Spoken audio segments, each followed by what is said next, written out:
She ain't gave me the green light. Now it's time to take flight. Let's go. Go, go, go. Cause I'm out the ordinary. Out the ordinary. Out the ordinary. Out the ordinary. Out the ordinary. Out the ordinary. Out the ordinary. Out the ordinary. Welcome to SOULutions, when men come out of the shadows to testify, giving tips in manhood, honor the codes of integrity, and give out real solutions for soul survival.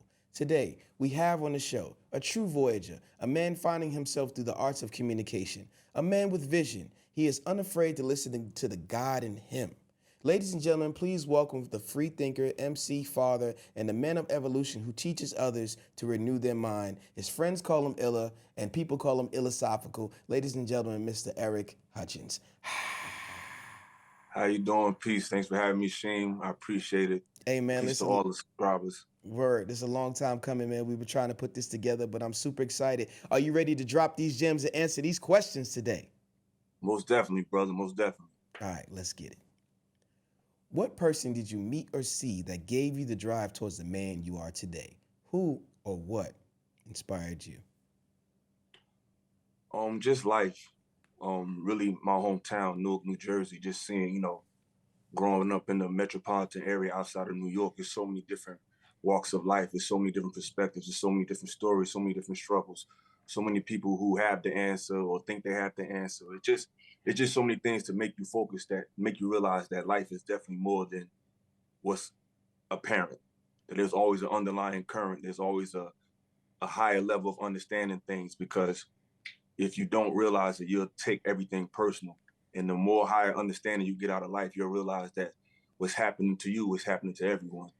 And it takes you to a higher awareness and makes you a little more humble, and it makes you more curious, and you seek out things that level the mental playing field, as per se, because a lot of people feel like, well, it's me, and a lot of things we do go through, but it's happening to all of us. You know what I mean? I agree with you 1,000%. Tell me how one seeks this awareness without putting themselves in any danger, but trying to get a better understanding. We know we have life experiences, but if one wanted to seek the environmental education that you speak of to see what the comparisons are around the world, you could do it on social media, but what are other ways you can do it? You have to be a listener. You have to know how to be quiet and not always be quick to respond. Listen to people. Don't tie yourself down to any ideology because someone that you love so much is a part of it. Be objective yet humble. Find that delicate balance of objectivity and respect, because a lot of times what people will do is they'll try to limit you, and I say this a lot because it's true. A lot of people will try to limit you to their understanding. As a black man, you're the newest version of the oldest human technology. So that's a lot of data you have already inside of you.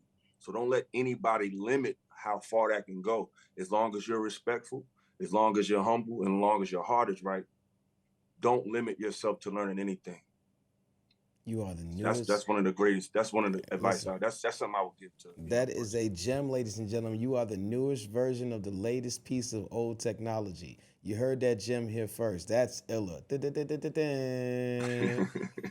I will add by saying, wherever you're from is where you're from, but it's not your home. You don't know where your home is going to be, where you're going to lay down and make the newest version of the next model coming out. So don't limit yourself to your creativity or your vision. And if you don't have vision, there's people around you who do. Attach yourself to someone who can get you to the place you need to be so you can harvest the way you need to. Because where you're from is not necessarily going to be your home. I hope that. Can I add on to what you just said? That was beautiful. I want to say what people have to realize, and I've also said this before, but you're not just a citizen of your neighborhood. You're not just a citizen of your family. You're a global citizen. And beyond that, you're a citizen of the universe. As soon as you step outside your house, you're not just in America or France, or you're in the universe. There is no doors on any of this stuff. So your awareness should be, for lack of a better expression, you should be prepared to talk to an alien. You know what I'm saying? It's like you should just have your mind so vast and not limited to where you live, because you are literally a part of a galactic collective. So your mind should just be extremely open to learning things. Anything that can enhance your life, embrace it and learn it. So we have our antennas up now. We're receiving all communication from the masses. Help me understand. Do you have a vision board? No, I don't, but I do advise people to have them. I don't have a vision board, but there are definitely things you should do. I understand the power of it, but you definitely should have a vision board. If not physically, definitely have a vision of what you want in your mind. But I definitely advise people doing that, because the power of imagery, the power of being able to see a certain image every day, definitely does some subconscious programming to you. So I definitely advocate for I definitely believe that you do have a vision board. I think you probably don't call it one, because what you speak of stepping out into the universe and having all doors open, that's a vision right there. So I just want everybody just to pay attention to that, as you go as far as your mind goes, and you can push your mind and your body to different places you can never imagine. Now I hear you speak of going out and being a person of vision, going out being a person of abundance. What type of affirmations are you telling yourself every day?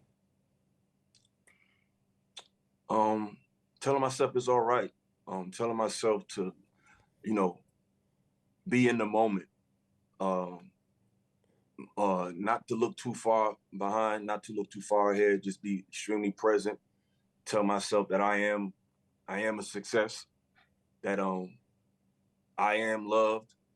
Just basic affirmation, just to remind yourself of who you are. You know what I mean? Just real basic elements. And definitely try to stay in the moment. Realize that you create your own happiness. It's not outside of you. Things that you can't control, why worry about it? Why stress about it? It's more than affirmations. It's a constant conversation when it comes to me, because I feel like everybody has to go about it in a different way. And I'm really big on organic thought. And I really like to just speak to myself. No one knows me the way I know me. And you could see another affirmation that someone says, but you really know what's going on with you better than anybody if you're honest with yourself. And I try to speak to those insecurities in myself, speak to those second guesses. I don't always succeed. Sometimes I second guess myself just like everybody else, but I try to keep a constant conversation with my inner self. I think the biggest thing that you said, I don't think your affirmations are basic, if you allow me to add to that, because we all need to know that we're okay. And in the smallest places in our hearts, we deal with that adversity every day, whether we subscribe to it or unsubscribe to it, subconsciously and right in front of you. It's all sub, and then it becomes a surface thing when you strike a nerve of intuition or attitude or anger inside of you. How did you find out that you were this bright, intelligent, philosophical person? But because I don't know exactly of your upbringing, but for me, and I want to be anecdotal here, I didn't know that I was bright. I didn't know that I had a different foresight of vision to speak the way that I do. And now that I hear you speak, I know there was a point where you said, wait a minute, I understand these words a little bit better. Wait a minute, I see this vision breaking down a little bit better than the counterparts around me. When did you realize that your gift of anomaly was important and that it was in you? To be honest, and I'm not really trying to be funny, but ever since I was a child, No, please speak on it. since I was a little boy, you know what I mean? Not to get spooky, tell too much of my business, but my mother and father, before I was, they from, my mother's from Harlem, my father's from Newark. They met at a house party. They both was, dibbling, dabbling, and they had drugs in their past, and they found religion. They found Christianity, and it stirred their faith. And after going through, different things back and forth, they got married, they had me, and they raised me in the church. But before I was born, the doctor told, at the time, based on my mother's drug use, if you were to see my mother, she don't have no tracks, no arms. She's a miracle. She beat 2 strokes. She's a walking miracle. Mm-hmm. You know what I mean? You wouldn't know nothing is wrong with her if you see nothing. You know what I mean? I never seen her take drugs. She was done with that before I was even born. But right. This is what happened. This is what preceded my birth. I say about 10 years or so. The doctor told my mother that her womb was corrupted, and they told her she couldn't have children. So she started at the church she was attending. The minister told her that, I don't know what the devil told you, but somebody in this crowd, God told me you was gonna have a child, and don't believe what the doctor told you. And my mother, she clung to that message, and she got pregnant. So at the time I was born, in the place where I was, it was a big deal because my mother, they was new. I don't know if people know about the church, but when you're in the church, it's something about, it's the energy that's with new members. Like when new members come to the church and they're young, Yeah. they kind of get they bring a little pizzazz to the church. Sometimes they could be, popular or drawn to because they have a different energy, especially a church that with a lot of older people, whatever. So at the time, my father was a part of a group of people that it was just a new, young group of people in their late 20s, early 30s coming to this church. So they was like the remnant of that. So when I was born, it was just a big deal. It was like, the new, young, energetic couple. Doctor told them they couldn't have kids, and they had this child. So they was calling me the miracle baby. Right. So at a young age, I had this expectation to be something. But on the flip side, my father divorced, the place I was at, it was it showed me the darker side of what religion, not just religion, but just organized group think. I seen the dark side of it. So on one hand, I had these expectations on me, but it wasn't cultivated by anybody. So I had to literally find who I was on my own. And through the grace of God, it was a book I read that I don't want to name, but it was a book I read at the church that led me to just looking at things totally different. So the way the universe works is the place that kind of brought me a lot of confusion actually brought me to where I'm at today. So there was always an expectation on me. There was always people that they always just felt like, oh, you're going to be all right. You're going to be all right. You're going to be, but I wasn't all right. You know what I'm saying? I had to go through things. I had to go through trials and tribulations to really rediscover that you are who you always thought you was, and you never needed anyone's approval. You never needed anybody. I mean, you want to be humble, but you sometimes growing up in the inner city, you feel like you need this one's approval. You need your moms, you need your uncles, and sometimes you just got to take certain journeys alone. So it took a long time for me to get here.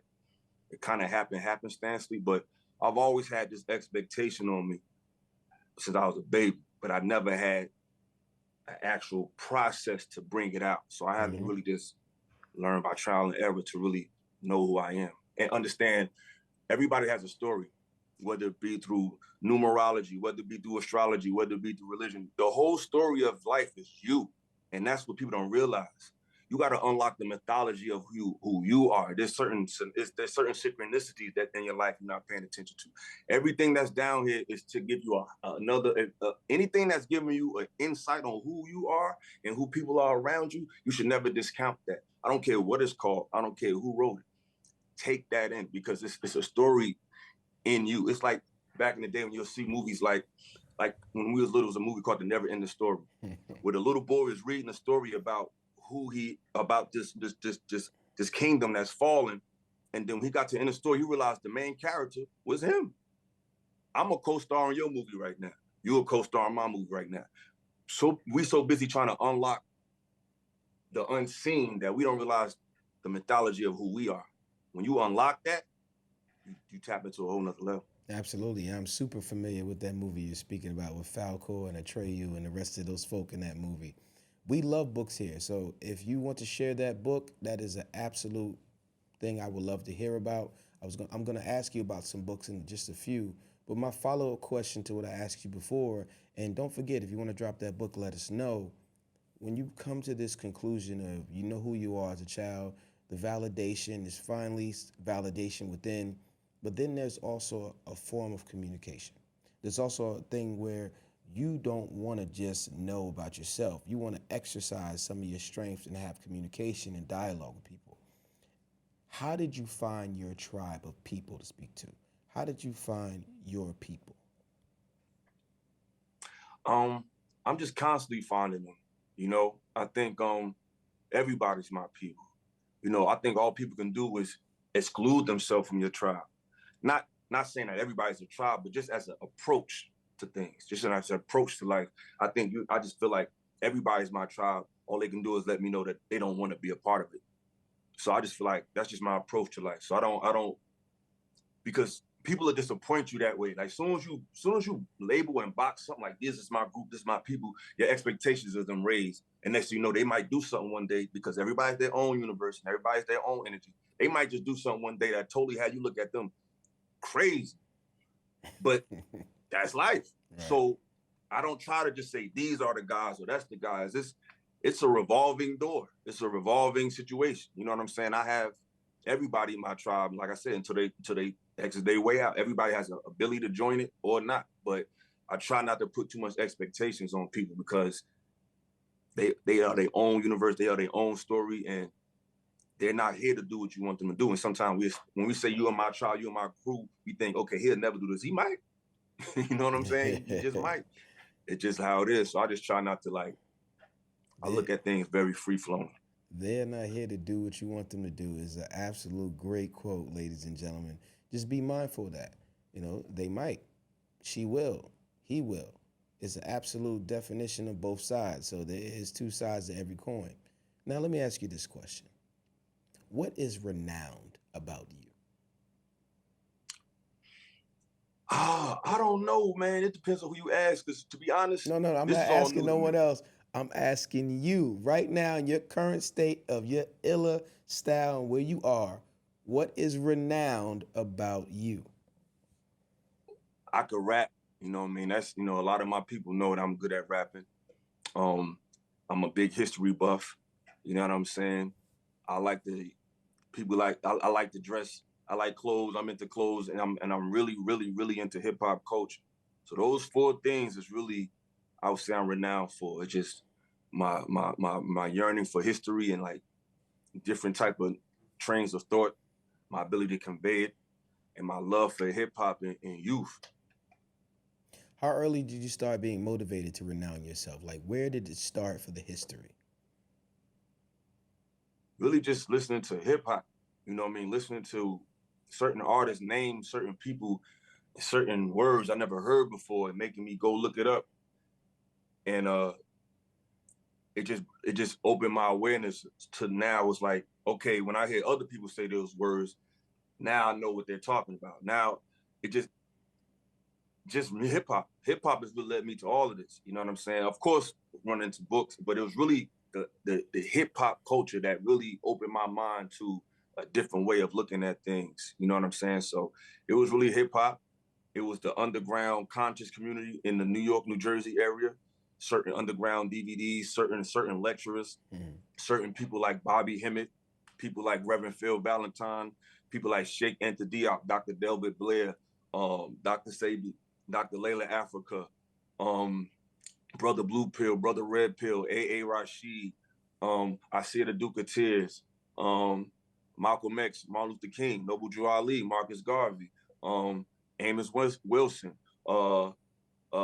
Steve Coakley, Asa Hilliard, John Henry Clark. You know, I could just go on and on and on and on and on. I think every child where we come from should know all of those names and know why and who they are and why they're renowned. Definitely. Absolutely. Definitely. Absolutely. So when I was introduced to these people, I felt like I was introduced to like superheroes. You know what I'm saying? They are. They definitely are. Listen, the stories came from somewhere. Definitely. Somebody just think all these superheroes up. Yeah, I love those guys too. So here we are. You're stepping out into the universe. You're transforming your energy. You're unlocking all the doors in your mind and walking through them physically. You come from a hardship. You took the time to actually understand your parents' story, which a lot of people don't understand, that your parents were someone, they were people before they met you. You did all of these things. You read these books. You have this history. You fall in love with the people who came in yesterday and built something, and you built upon it. Through all of that, being a father, an MC, a dedicated man to evolution, what did you sacrifice?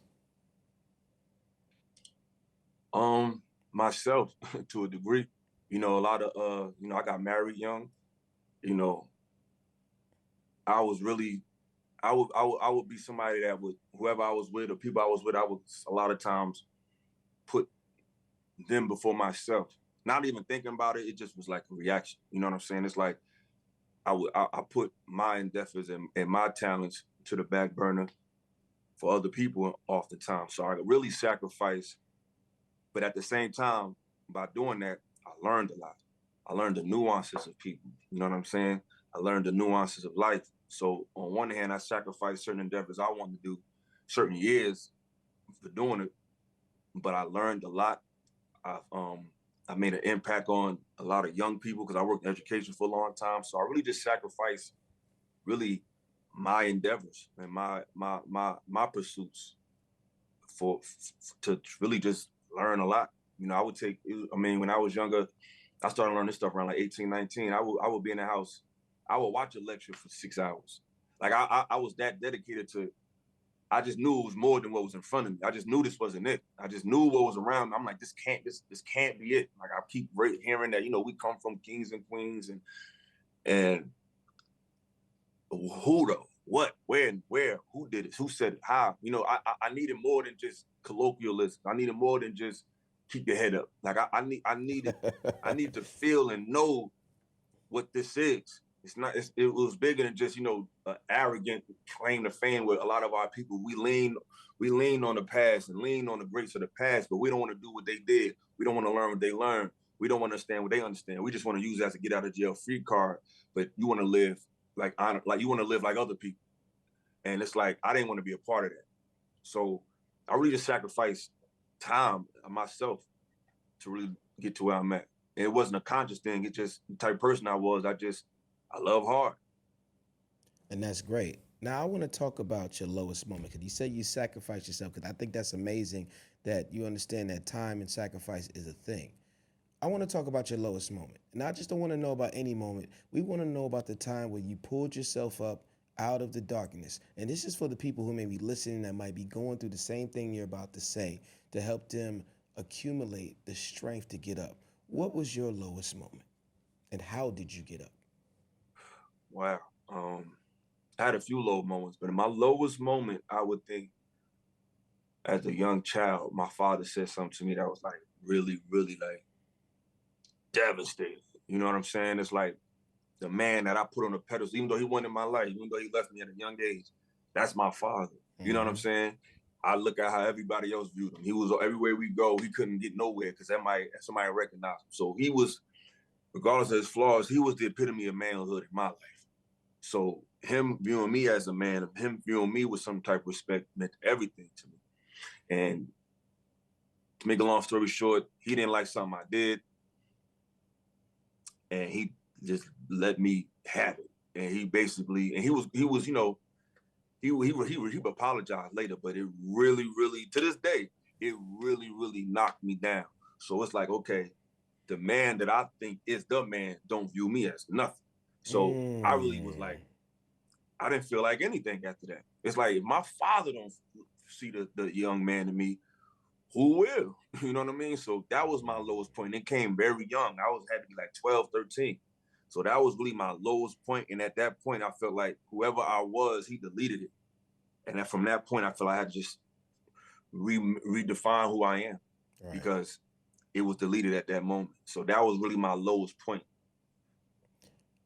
I think that's amazing. That's why I paused for a second, because I'm a father now. I've been a father for 5 years now. And my son holds on to every word that I say. And I realized that early on that I can't really get as aggressive with him as I learned growing up, because he holds onto my words so tightly. And what you said is confirmation for me. And I want to thank you for even sharing that for everyone out there who's listening, because that is a true thing.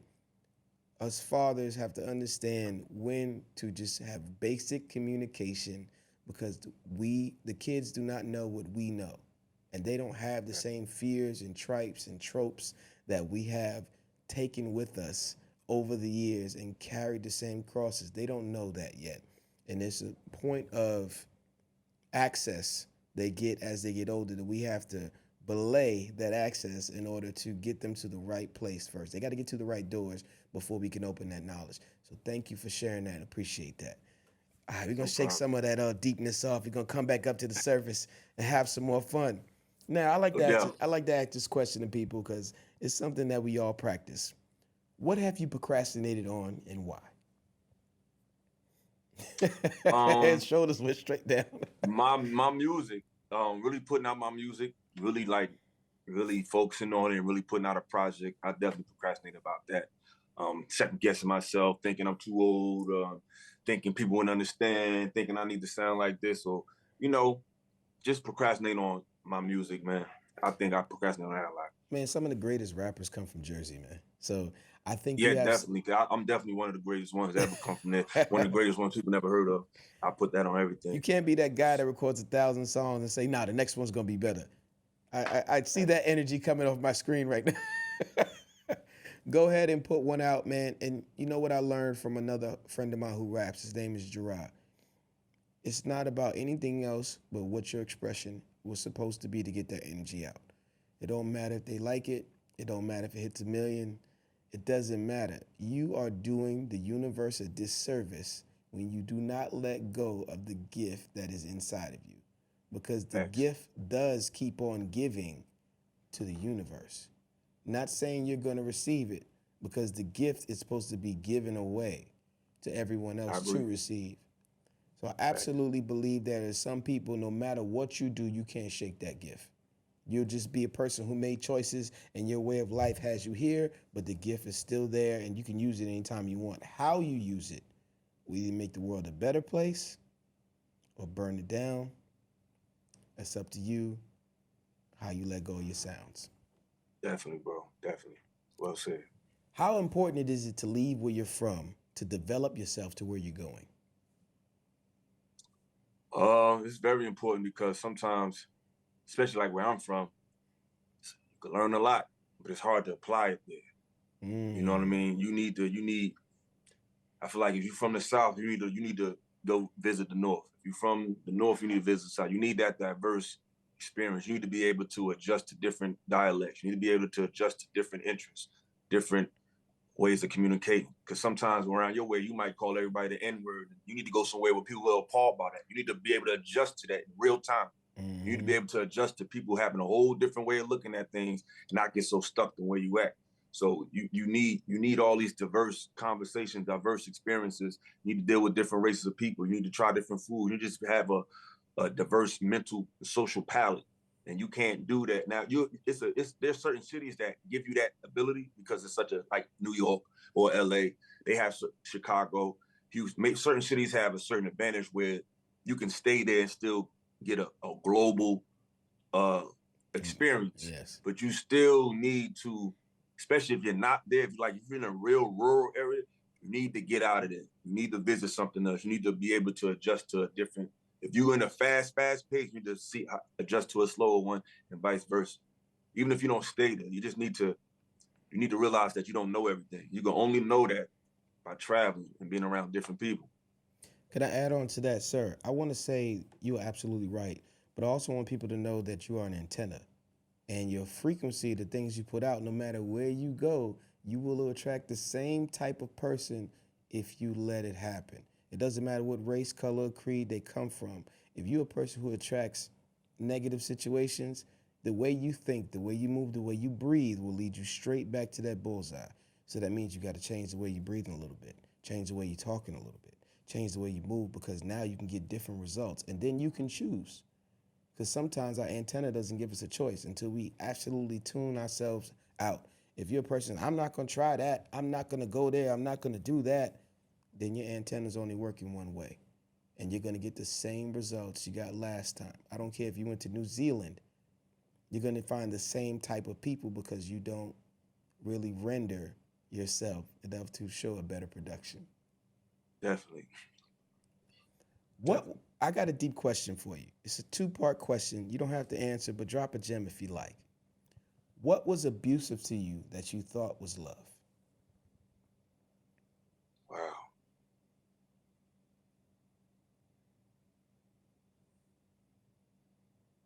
Hmm. Uh,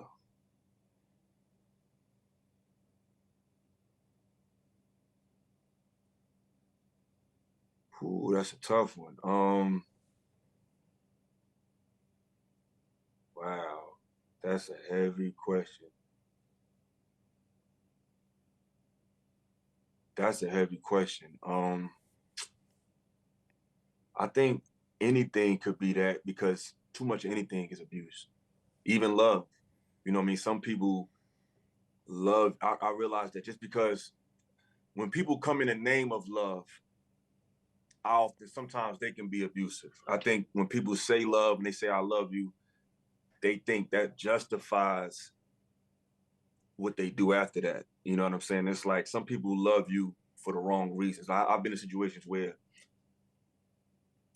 even with some young ladies, where they do things for you to react. So it's like they love you for the wrong reasons, or they'll show they love in a superficial way. So it's like, if I don't show it back that way, then I don't love you. It's like you only loving me so I can love you back. It's not like you just love me. You're pushing me towards a direction so I can go in a stronger direction. It's not like a genuine, it's hard to put into words, but it's like some people, they just, they just do, like I had a girlfriend that was she would do stuff for me and hoping I would do more. You know what I mean? It's like, that's not really like, if you do somebody you do out the kindness of your heart and you just keep it pushing, you don't do it to generate a reaction in them. You know what I mean? And people have different love languages, but it's a lot of things. Wow, that's a heavy question. I will say this though, as a young man, I knew it wasn't love, but I thought it was a part of what I needed to experience. And I would say being exposed to sex too young. I would say that that's something that if I can go back, I would have, even myself would have held on to my chastity a little longer. I think that's something that we think that we really need real early, and it's not like you think. You know what I'm saying? Because sex is not something you really got to learn. It's something you really feel, and it's intuitive. You don't have to learn it by practice. You're gonna know what to do when you're there. It's something that's divinely put inside of you. So this Soul Your Royal Oats, I think that's kind of a misnomer that I think we exposed that a little too early, and I think that can be abusive to yourself. You know what I mean? I don't know if I expected love from it, but I know that you can fall in love with the act, and that can really be abusive to you too early. So I definitely can say that. I think we can be a little too over sexualized, a little too fast, too young as men. How long did it take for you to accept that might have been a situation for you?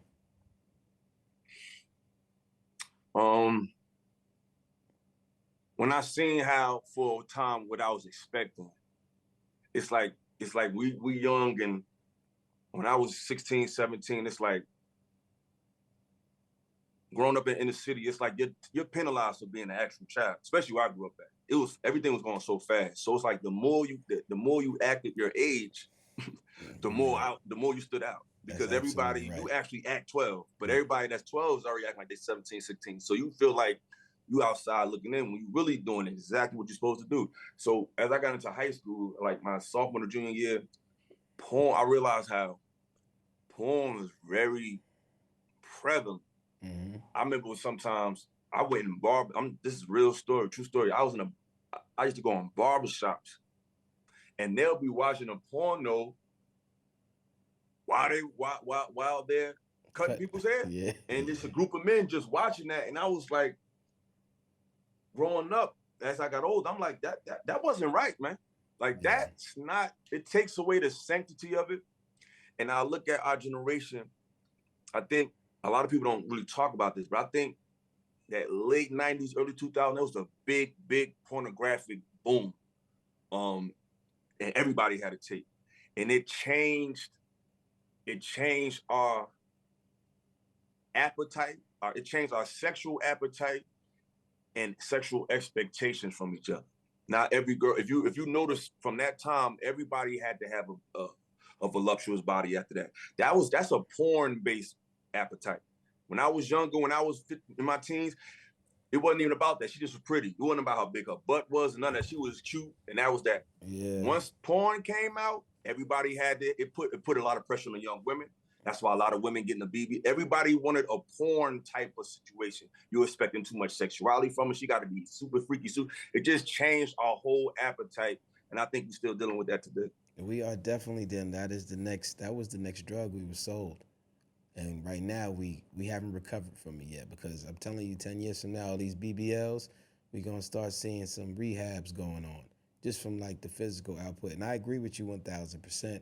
I remember just trying to sneak around and get the VHS tapes out. Why was I so hungry for that at 15? I'm like, man, I gotta check this out. What's going on here?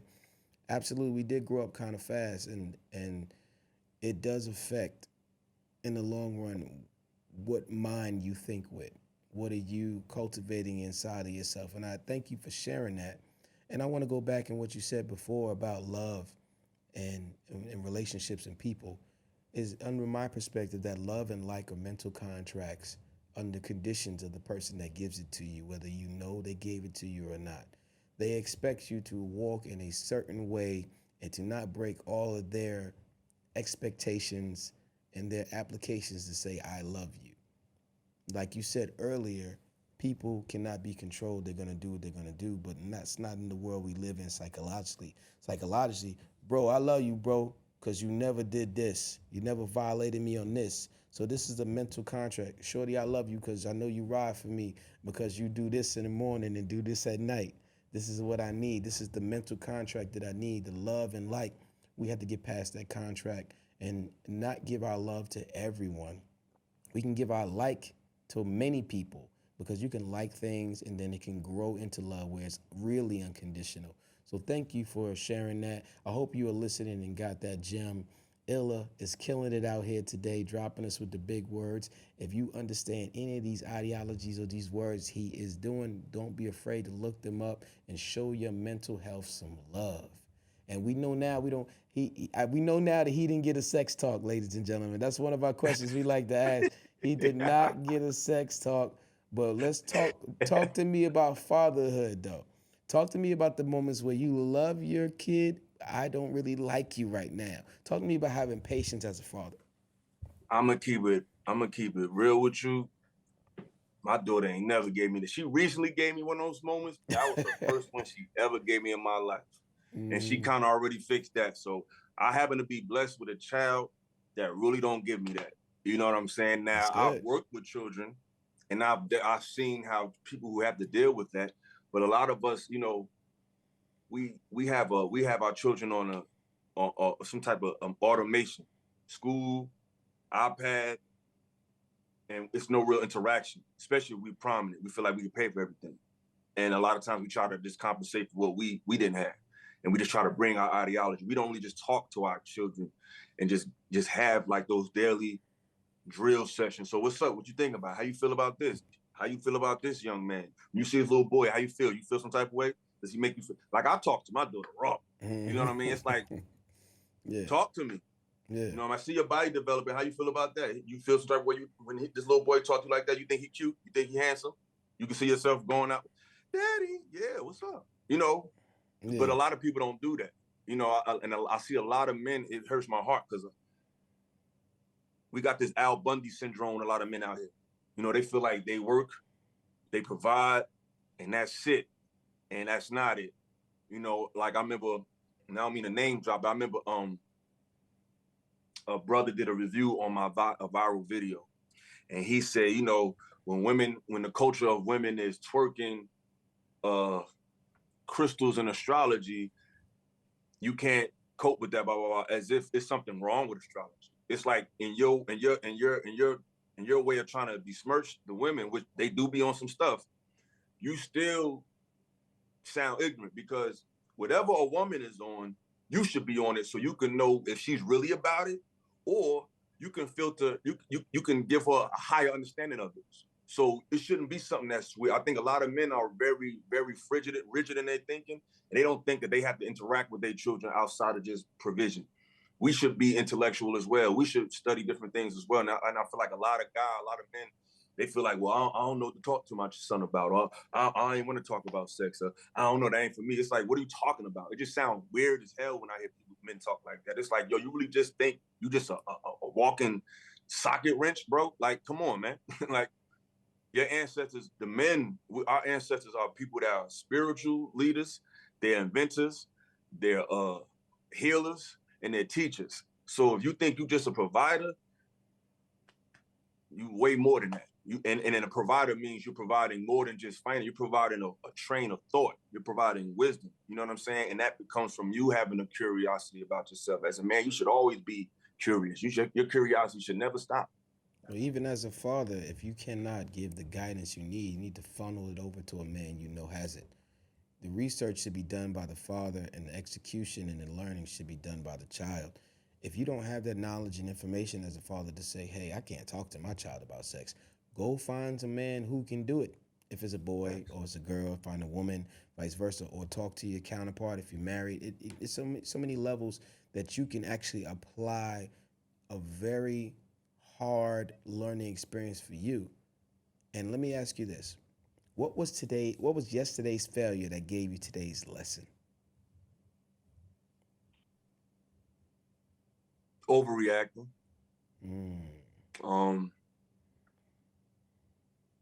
Being so caught up in my view that I didn't let things play out and see that, you know what, I don't got all the answers. You know what I'm saying? This person, even though we may not have disagreed in the past, you got to give people a chance. You know what I'm saying? And you made obligation to give them a chance, and you still was impatient. So that's a lesson I learned. Absolutely. Patience. We're going to get ready to get out of here in just a few minutes. I'm not going to hold you up too much longer. No doubt, bro. Should there be a basic training program amongst men, an educational skill traits given in our community? And I'm talking outside the church, outside the school system, outside of the library, where we actually in the home teaching our kids financial literacy, communication, how to change a tire, gardening, generational wealth, stocks, real estate, elderly speaking with intent to our kids. Will we ever have anything in our neighborhoods that way, where I'm going to Illa's house to learn some more vocabulary, learn how to write things and put together and speak in a poetic way? I'm going over to Sheem's house to talk about journalism. I'm going over to Cliff's house to learn how to build a house. These gentlemen and men and women live in our residence, where we can come out and step into the world ready, instead of stepping into other people's facilities and relying on the educations and the dockets they have for us to have the same manufactured thinking process. Definitely. I totally agree. You know, that's why, you know, like they say, it takes a village. And for it to take a village, that means the village has to be some type of cohesiveness. And I feel like our community is so many different, everybody wants to be right. And everybody wants to tell, people don't want to stand in lane. You know, if you're good at being a mechanic, let somebody else tell me about money. If you financially literate, let somebody else teach me about history. It seems like the problem with today is with social media, we get so much attention for talking about one thing that we feel like, you know what, I'm gonna give advice on this, I'm gonna give advice on that. We just think because we have a following that people just supposed to follow us everywhere. Stick to what you know. It's okay to not know everything. We need to form Voltron. I just feel like everybody wants to be the man. Everybody wants to be the one. And it creates this cycle of Messiah complex.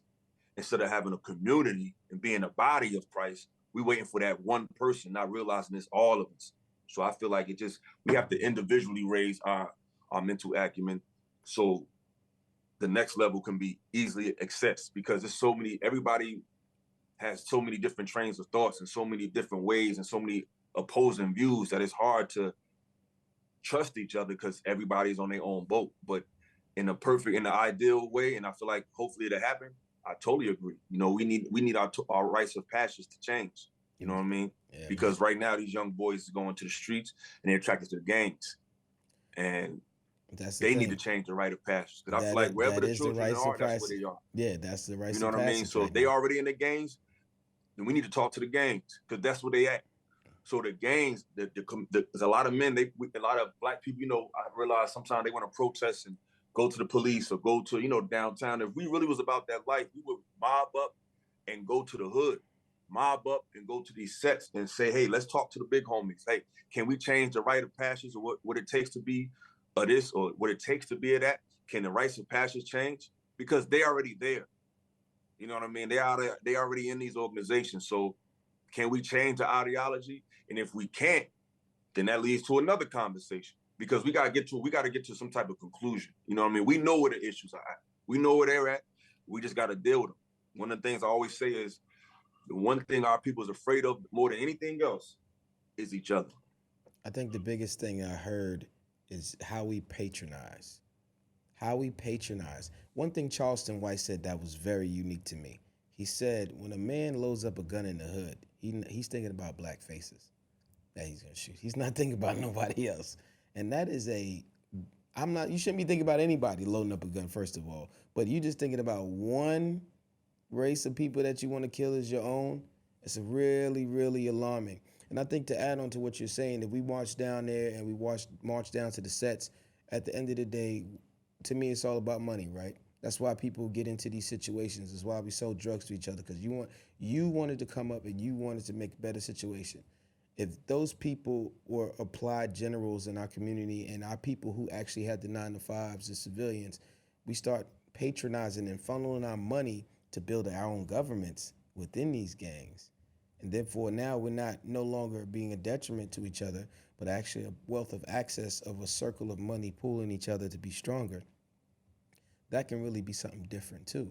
Now we have these people who are motivated to move these things, put in their detailed information on how to better the community instead of just how to get what they can get. Because there's no get what they can get now, because now when you take from me, you take it from your brother and sister. Well, I'm not going to do that. I'm going to find another way to take from the world. We're going to form together. And that's what most communities do. They form together, they take from the world and bring it back to their resources. But we have to understand there's a war for us not to do it. And we went from assassinations in the 60s to drugs in the 70s and 80s to single parent homes to BBLs now. And then we got technology coming right in, desensitizing us on our sexuality and what we recognize as our pronouns and nouns as people. So I believe privacy has been put to the forefront to say privacy is not a real thing anymore. Privacy is something you demand in public. And it's out of order. There's an order to things, ladies and gentlemen, and I'm not for or against anything. I'm just saying there is an order to all structures on how we run this life. Some bullet questions real quick when they're going to let you out of here. No doubt, bro. I want to poll you. I want to know the top 3 things you want in a woman. Top 3 things. And I want to hear what you have to say, because there's always a portion of it, of the 3, that I would love to hear men say about what they want in a woman. Top 3 things. Top 3 is patience,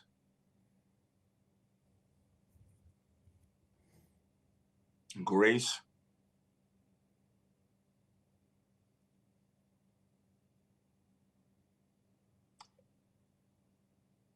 and decorum. Ooh, decorum is nice. I haven't heard decorum before. I always got urged men to have intelligence or communication in there.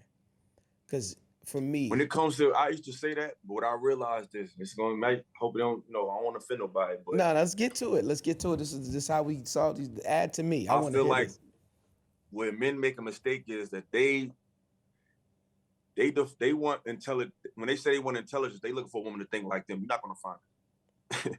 I've met women that have a lot of, most women that you will find like that know that, I hate to say it, they don't really know how to handle the information correctly. Like, for example, I've met women who got into, understanding, their higher self, and they get into the crystals, they get into the, not all of them, but a few, a majority, a nice amount. And they get into this information, they get knowledge of self, and and they think that because of what they know, they are a man now. So it's like they use this information to summon vain desires, which undermines the whole point of learning this information. So it's like when God said, I need an intelligent woman, I need her to be emotionally intelligent. I was She about to ain't say gotta that. know. I was just about to say that. It's She don't have different, to all these know. levels of intelligence. She ain't Absolutely. gotta know everything I know. Mm-hmm. She ain't gotta be the deepest. She gotta be sweet. She gotta know when give me that feminine. Because the power of a woman is this. We so caught up in, even us as men is caught up in feminine thinking. The power of a woman is so strong that she can change the mood without even opening her mouth. Not saying she should shut up. Not saying she should be in this, some mute that you control, but she has a certain power that don't even require her to talk. So how witty she sounds and how much she can dazzle me with her words, it sound good, but long term, you're just gonna end up talking to another man, and they're gonna be trying to have mental jobs with you all day. But that woman who know how to be quiet sometime and just be sweet to you and just put something in your mouth that you ain't even know you needed and just go walk away, you're gonna look at her like she's superwoman. That's what you need. So it don't be all the super tricks and she know this. We can learn later. Do you know how to be my peace? Like a lot of guys be looking for they brothers in these girls, and I need a smart woman. Yeah, she needs to be. Their intelligence ain't gonna be yours. Even when they read stuff, they see it differently. So they gonna read some books, but it's not gonna be. They're not gonna get what you got from you. You need her to be tapped into her womanhood all day, every day. Absolutely agree with you. I know there's different forms of intelligence. So when I say intelligence, I go for what range of intelligence that person is looking for. I don't want to put it down to just one stroke, but you're absolutely right about that. And we can say your absolute fact will come from when Jada looked at Will. She didn't say anything to him. She didn't say anything to him. But he knew exactly what she said to him. Whether we agree with it or not, it was communication in that dialect. As a husband, now you cannot get this wrong. It's curtailed to you, but you have to pick one and explain why. So I'm gonna put you in the husband chair. As a husband, would you rather have a great woman or a great wife? A great woman. Explain. Because a wife is a title that comes with a certain societal image. It comes with the pageantry.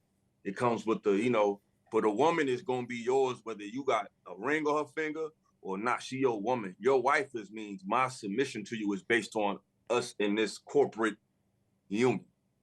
That's how far my submission to you goes. That's how far my allegiance to you goes. I can only submit to you under these circumstances. Your woman is your woman, whether you with her, whether you dibble and dabble, she yours because she just mess with you. She love your dirty drawers. I'd rather have a woman. A woman could turn into my wife quicker than my wife could turn into my woman. That makes sense. Not the dirty drawers. If they were giving out awards, would you rather have Father of the Year or Man of the Year? Father of the Year. Explain. Because I don't care what the world thinks of me. As long as my daughter loves me, I'm good. Absolutely. I hear that. Now, I came up with something called operating at 100%. And what I mean by that is I took 5 categories, all operating at 20% each. That's purpose, health, confidence, money, and knowledge. Again, that's purpose, health, confidence, money, and knowledge. And I gave them all 20%. Now, you can add them up daily or you can do them weekly, but you give yourself a percentage to know how you're working towards your goals and the things you're achieving. So 20% purpose means you're moving in your purpose, doing the things and the gifts inside of you. Health means you're eating right, praying, taking care of yourself. If you pray, if you meditate in those things. Confidence means you're doing without any fear. Money means you're making money, saving money, spending money towards investments, and knowledge is you took in some new information. So philosophical. Mr. Eric, I ask you, within the last 24 hours, how much of 100% have you been operating out of? That's purpose, health, confidence, money, and knowledge. I would say a smooth 79%. Ooh, where are we missing this 21% from, sir? The 21% is just managing, just getting everything all on the same page. Just dotting my I's, crossing my T's. You know what I'm saying? Doing things that I probably should have addressed. Just opening my options. Like everything happens so fast. And it's forcing me to reassess things and readjust my life. You know what I'm saying? So I would say I'm at 79, 80 right now. Maybe because I'm putting more emphasis on one thing and it's making me, because I'm so focused on one thing, it's shorting me in other places. I definitely could be eating a lot better right now. Like I don't eat crazy, but I've been lacking on my fruits lately. I'm big on eating fruit. So I just been ripping and running so much. So it's like I'm overcompensating in one area and it's like causing me to lack in others. So it's all about just time management, time and money management right now. The one thing that I was sold, I don't know for everyone else, I was sold that I have to go into the next day not knowing what I'm going to eat the next day. I'm going to make a choice. Success should be on purpose. What you eat should be on purpose. Everything, you should know what you're eating the next day. You should know what you're going to eat and what you're going to do that's successful the next day, God willing that you wake up. You should already know what you're doing on Tuesday if it's Sunday. You should already know. But most of us live our lives every day. We get up out of bed and say, what am I going to do today? If you want to be great, you should already know. And this way, it gives you the tunnel vision so no one else can knock you off that track or you know they're not supposed to be in your equation at this time inside of your bracket for you to get the right formula, to get the right numbers to add things to add up. Now, before Definitely. we go, Illa, is anything you want to say, any positive note you want to give, shout out your Instagram or your Facebook or whatever you got? We'd like to hear from you. Well, everybody, follow me on TikTok, on YouTube, on Instagram at Illosophical. More content coming. Just stay in tune with me. I appreciate all the support, all the encouraging messages I've been getting. I just want to tell people, if you could take anything from me, just realizing that the best gift you have is being yourself. A lot of people get a lot of notoriety for doing outlandish things, doing just silly stuff. And by the grace of the Most High, I was able to get notoriety for just being who I am every day. And basically, the simplest things that we might take for granted is, communication, having a diverse vernacular, just certain life skills you should have as a man to be able to articulate yourself. Whether people agree with you or not is really irrelevant. As long as you can present and convey your argument, keep your mind open to things. You never know when that'll open the door for you. Just communicate. Just know how to communicate. Know how to speak with authority and stand for something, and not be afraid to be objective. Don't be afraid to, rub people the wrong way because you're being honest. As long as you're respectful, as long as you're not talking to people crazy, then just being an enlightened person to open a lot of doors for you. You don't have to sell yourself. You don't have to disrespect yourself for people to notice who you are. And I just want to tell that to the young brothers. Just be yourself and master yourself. Absolutely. Never sleep on your mind. That's the best gift you have. Never sleep on your mind. I love that. Off the top of your head, quick, fast, 3 books that you think we should check out. 3 books, I would say The Moors in Spain by Stanley Lane Poole.